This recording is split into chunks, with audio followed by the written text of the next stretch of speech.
Ikaw, paano mo nalamang in love ka? Nalaman kong in love ako, yung pag-excited akong makita siya. Ganyan. Yung kahit puyat ka, pero gigising ka ng maaga, mag-aayos ka, tapos papasok ka. Ay, alam mong makikita mo siya, mag-aayos ka, syempre. Parang, hi! Ganun ka ng ganun. Yes, oo, ganun. Hi! Ganun ka ng ganun. Oo. Hanggang sa puro kalmot na yung... Oo. Paano mo nalamang in love siya sa'yo? Nung pinakitaan ka na ng effort. Ay, so doon mo na malayang mahal ka? Yes. Paano mo nalamang hindi ka na niya mahal? Yung nanghihingi ka na ng atensyon. Kasi nung una, hindi mo naman hinihingi kung saan niyang binibigay. Pero nung dumating sa punto na hinihingi mo na, tinatanong mo na, ba't hindi mo na to ginagawa? Ba't ayaw mo nang gawin? Doon ko mo nare-realize na, ay, nung una binigay ng kusa, tapos ngayon hinihingi ko na hindi pa binibigay.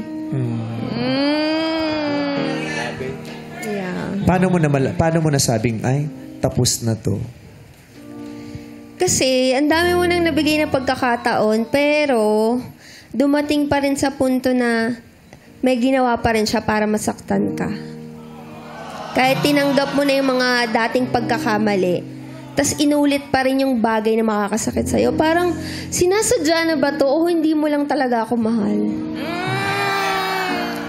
Kailan mo nasabing, ay, kaya ko nang lumaya at magpalaya?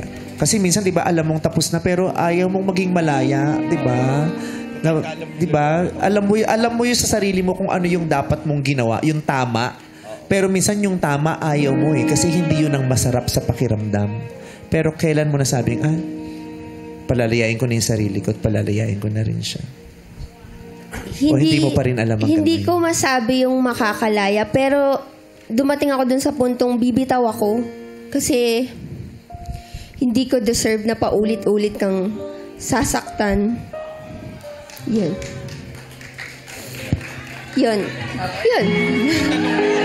Oo. Yung tanong, naging mabuti kang tao, pero mali yung yung binalik sa'yo, yung minsan nakakaiyak eh. Tinanggap mo na nga lahat ng pagkakamalit. Alam niyang masasaktan ka dun, pero ba't inulit gawin sa'yo? Kailan mo nasabing, kaya mo na ulit? Everyday, tinatry ko sabihin. Going there. Baby steps. I'm proud of you.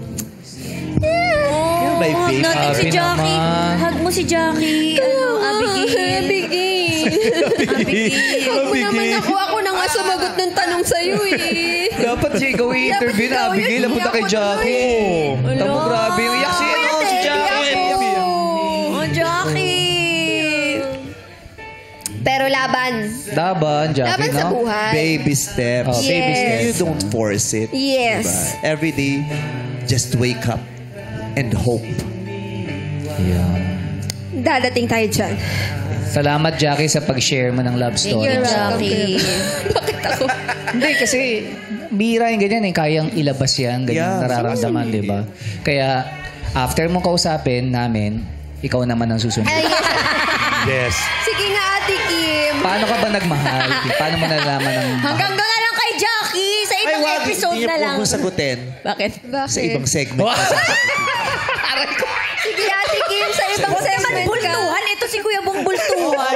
Akala mo may grand final. Gusto niya bulto yung pagbili ng experience. Sorry. Gusto mo ba utay-utay lang mo? Buti ano lang. Oy, nandiyan ka pala. Hindi, Abigail, nakakatuwa. Nakakatuwa. Oh, thank you sa pag-open up ng love. Oo, dahil sa sa'yo, amin. dami na buksan na pinto. Dahil sa'yo nakapag-buho si Jackie ng... At saka yung experience mo, that's natural, that's Correct. normal. Part of life. Lahat kami dumaan dyan sa kanyang edad. Masarap yun. Sabi nga na, that's part of growing up. Yes. Maramdaman ng love. Ha? Ang sarap maramdaman ng love. Nakaramdam Ikaw ka? nagsasabi pa. Hindi aminin natin kasi lahat ng bagay kasi dito sa mundo, 'di ba? Kailangan mong bilhin, 'di ba? Hingiin, pero yung love kasi libre lang 'yun eh. So, wag na natin ipagdamot, ibigay na lang. Ba't bakit? Ay, bakit? Ba't ka Hindi ko naiiyak? pa kasi na-experience 'yun. Alam mo, ka rin masanay na kailangan may binibigay ka para tanggapin ka. Minsan, ang kailangan mo lang, maligo ka lang. Ganun lang. Ilo pala eh. Yung okay to kaya lang, Baho. Oy, pero may mga nagmahal naman dyan. Meron naman. Oo, kamahal-mahal ka. Yes. Kamahal-mahal ka. Okay? Ngayon,